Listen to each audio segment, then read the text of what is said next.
People don't think about who cleans up after them. Spilled drinks, broken jars, clogged toilets, someone's gotta deal with it. Someone's gotta be there when everyone else goes home, wiping down the mess, restoring order like it was never broken. That's me. I clean the night shift at Walmart. Been doing it for almost 4 years now. It's boring, sure, but I don't mind. Beats customer service, beats dealing with screaming kids and people fighting over TVs. I like the quiet, the emptiness. After 11 p.m. it's just me, a couple of security guys, and the hum of the lights. I've seen weird things over the years, kids hiding in shelves trying to stay overnight, someone trying to steal a TV by disguising it under their clothes, even a raccoon that made its way into the snack aisle. But nothing like what happened last Tuesday. Nothing that made me feel hunted. The shift started like any other. Clocked in at 11:02 p.m. Grabbed my cleaning cart and started in the back near the loading dock, mopping up some sludge from an ice machine leak. By midnight, I was halfway through my rounds, moving up through grocery toward home goods. The store was dead quiet. Lights flickering overhead. Sometimes I'd hum to myself or put one earbud in for music, but that night felt heavy. Like the air wasn't right. It was cold, colder than usual, and it smelled off. Kind of like rust and old meat. I figured something had gone bad in the coolers, so I followed the scent toward aisle 5. That's when I saw it. At first, I thought it was a spill. Dark streaks on the tile, trailing from the end of the aisle toward the center. Maybe soy sauce or a dropped steak. Happens all the time. But when I got closer, the smell hit me like a wall. Blood. It wasn't just drops. It was a trail. Thick smears, pooling near the shelves, and what really got me, drag marks. Like something heavy had been pulled along the floor. My first thought? Somebody got hurt. Maybe one of the stalkers cut themselves, or security was dealing with a thief who fought back. I reached for my walkie-talkie. Hey, Jason, you copy? There's something you need to see in aisle 5. Might be bad. No answer. Just static. I waited. Tried again. Jason, you there? There's blood here, a lot of it. Still static. I figured the battery was dying. I tapped the walkie, tried to get a signal, but it was no use. I should have walked away.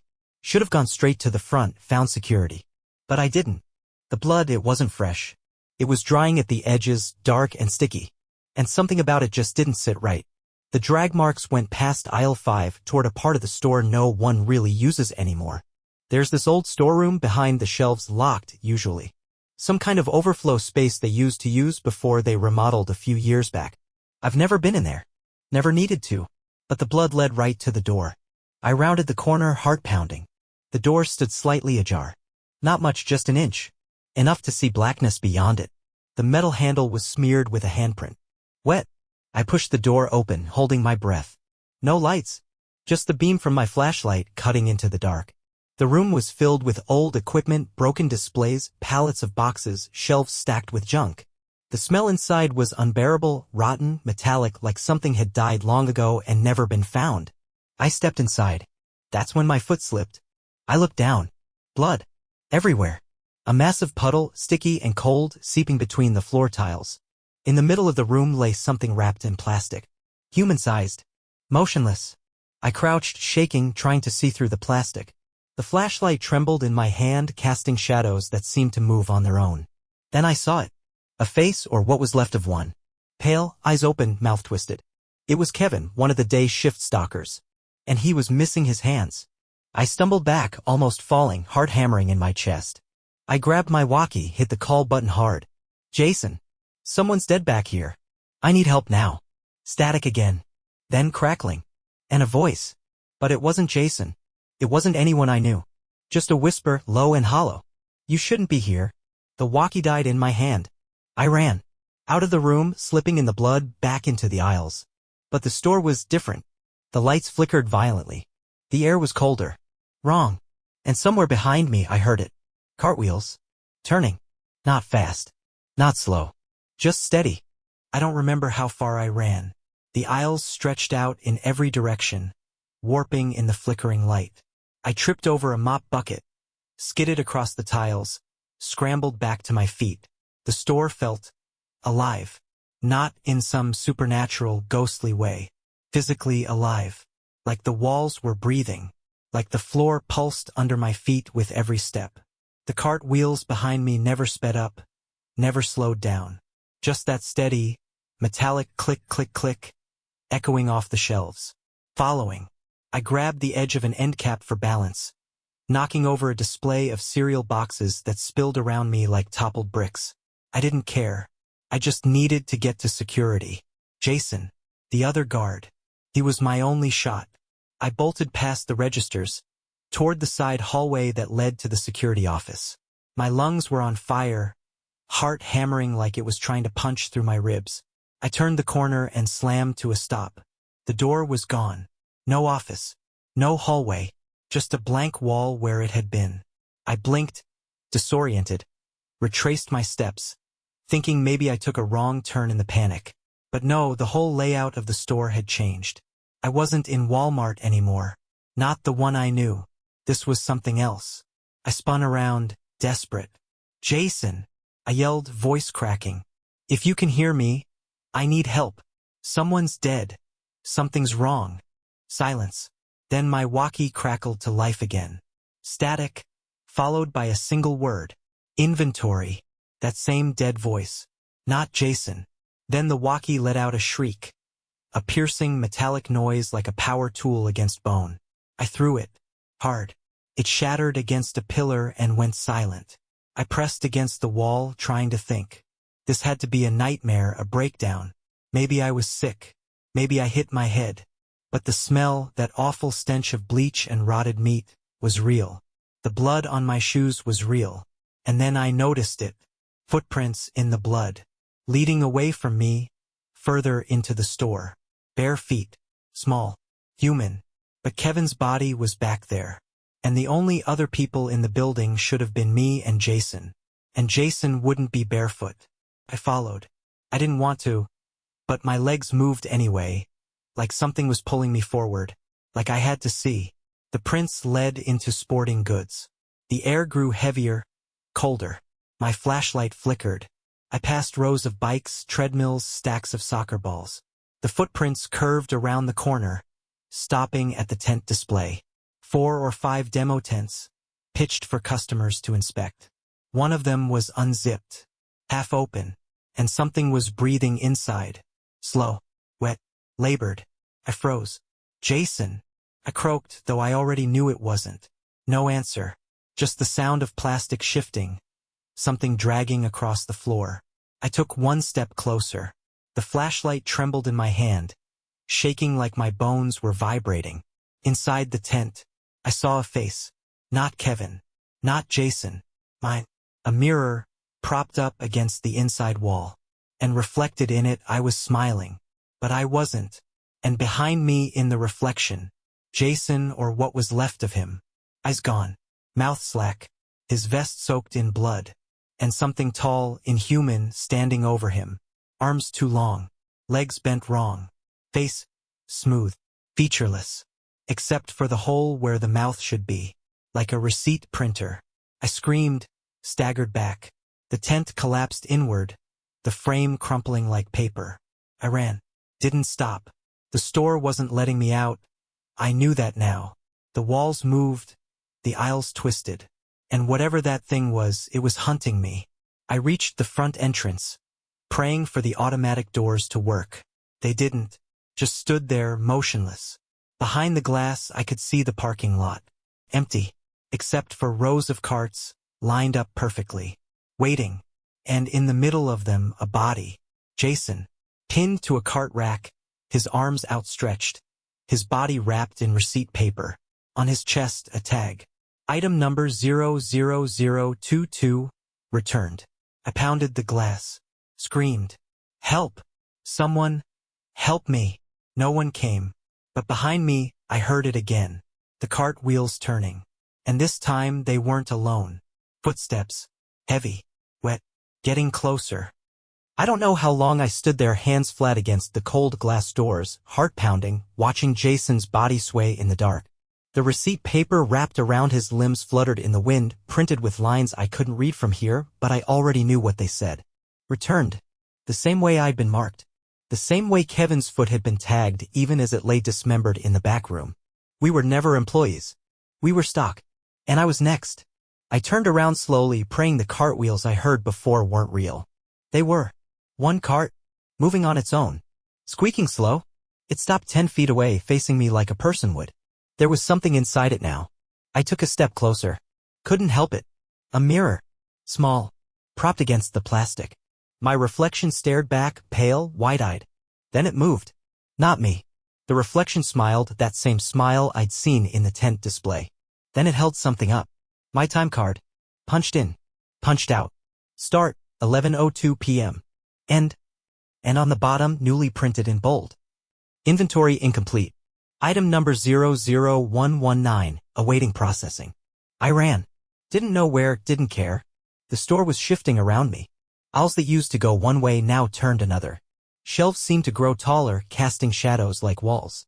Everywhere I looked, receipt paper hung from the ceiling, dangling like vines. Some had names. Some were blank. Some had faces sketched in ink, wide-eyed, mouths stretched into black circles. I tripped over a mop I swear I didn't leave there, slammed into a shelf of laundry detergent, sending bottles clattering. I staggered back up, breathing hard. Then I saw her. Down aisle 14. Melissa. One of the stalkers from a different shift. I barely knew her. She stood motionless. Her head turned toward me. Her mouth was gone. Just that black hole. She raised her hand. Held a box cutter. And charged. I ducked behind a display, adrenaline surging. She moved fast, inhumanly fast, limbs jerking, body bending at odd angles. She slashed at the shelf, sending chunks of cardboard and plastic flying. I backed away, tripping over a crate, landing hard. Melissa, please. What the hell's happening? She didn't respond. Couldn't. Because she wasn't Melissa anymore. Her skin peeled in places, revealing receipt paper underneath. Her eyes were empty. Hollow. And her badge? Item number 00120, processed. I scrambled away, slipping on spilled detergent. My hands burned. Everything smelled like chemicals and blood. I crawled into grocery, ducked into the walk-in freezer, slammed the heavy door shut behind me, heart hammering in my throat. Silence. For a moment, cold safety. I slid down the wall, tried to breathe. The room was dark, the overhead light flickering dimly. Then the fan stopped. No hum. No air. And in the cold silence, I heard breathing. Not mine. I stood slowly. The freezer door had no handle on the inside. I was locked in. I turned, flashlight in hand, shining into the corners. Boxes of frozen food. Metal shelves. And on the back wall, writing in frozen condensation. Words scratched into the frost. No return. My breath caught. Then I saw the hole in the floor. A vent, metal grate pried off. And receipt paper trailing into it. Blood, too. I had no choice. I dropped into the vent. Landed hard, hands scraping metal. Darkness. Tight. The vent stretched ahead, lit only by my flashlight. I crawled. Every movement echoed. Somewhere behind me, something followed. Scraping. Wet. A sound like skin against metal. The vent opened into a room I didn't know existed. Walls covered in security monitors. Every camera, every aisle. Some showed the store. Some showed other places. Hallways of other Walmarts. Other night shifts. Other janitors. All staring at carts. All running. All being processed. The monitors blinked. One screen filled with static. Then a face appeared. Mine. Smiling. It spoke. Voice low. Mechanical. Inventory must be complete. The screen cracked. From behind it, something moved. Arms reached out. Too long. Covered in tags. I ran. Until my lungs felt like they'd tear open. Down the twisting metal tunnel, flashlight bouncing, hands scraped raw from the vent walls. Behind me, the sound of something crawling, wet and deliberate. Like meat sliding over steel. I didn't look back. I couldn't. Because I knew if I did, I wouldn't stop screaming. The vent dropped me into a room I'd never seen before. Not on any map. Not from any shift. A massive freezer, colder than ice, bathed in dark blue light, flickering like a dying star. Rows of frosted glass refrigerators lined the walls, their doors half open, mist creeping out onto the floor like fingers. And inside them, shapes. Some human. Some not. All wrapped in plastic. Each with a tag. I crept closer to one of the doors, wiping away the frost. Inside, Kevin. Eyes open, mouth stitched shut with receipt tape, body pale and stiff. On his chest. Item number 00117, processed. I staggered back, breath catching in my throat. The air burned cold, every inhale slicing like razors. I stumbled through the rows, slipping on frost. Every fridge door had someone inside. Employees. Shoppers. Faces I knew. Faces I didn't. Every one of them returned to stock. Then the lights went out. Total darkness. Only my flashlight left. I spun around, heart thundering. A faint noise. Cartwheels turning. But this time, multiple carts. Dozens. Coming from all directions. I turned to run and stopped. In front of me, a massive door, metal and rusted, with a sign carved into it. No return. No handle. Just a slot like for a badge. I reached for mine, instinct, but it was gone.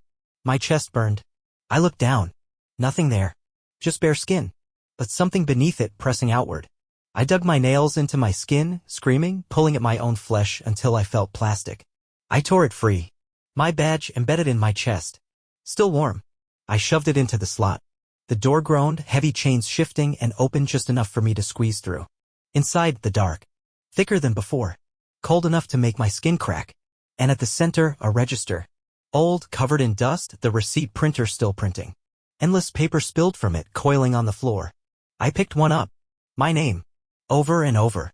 Awaiting processing. Awaiting processing. Awaiting processing. Behind the register, the figure. Tall. Thin. Featureless. Just that hole for a mouth breathing. Not air. Ink. Printing.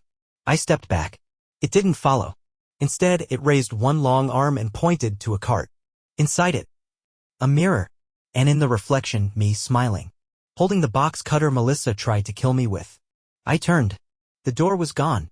Walls now solid refrigerator glass, blue light flickering, and in every reflection. Me. Smiling. All of me. Processing. I dropped to my knees. It's over. I can't run. There's no return. I don't know how long I sat there. The blue light from the fridges flickered, casting long shadows that danced across the walls like they were laughing at me. The air was thick with cold and ink, the smell of plastic and burned electricity clogging my throat. The receipt paper still coiled at my feet, printing nonstop. I picked up a fresh strip. Item number 00119, status, pending. Awaiting processing. Cleanup required. My hands were numb. I looked down, my skin was changing. Pale. Veins dark, inky. My fingertips stained with printer toner I never touched. And my chest, the badge was growing back. I scratched at it. Beneath the skin. Like it was part of me now. I stumbled to my feet, drawn to the mirror in the cart. I looked in. It wasn't me anymore. It was him. Tall. Slender. Face blank except for the hole. And as I stared, something shifted in the glass.